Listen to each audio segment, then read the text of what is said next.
শান্তি বাবা।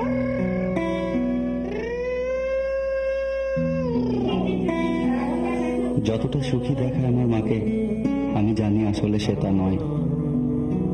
অনেক রাত হলো, বাইরে তো হা খেয়ে বেড়াই না। তার রাত কাটে ঘুমহীন, একটা কাজ যদি তোমাকে দিয়ে ঠিক মতো হয় কেন? তার দিন যায় বিষণ্ণ। ছি, কি রান্না করছো? প্রতিদিন যেমন আবার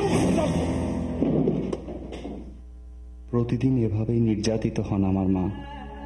এটা আমার দোষ না, এটা কোনো নারীর দোষ না।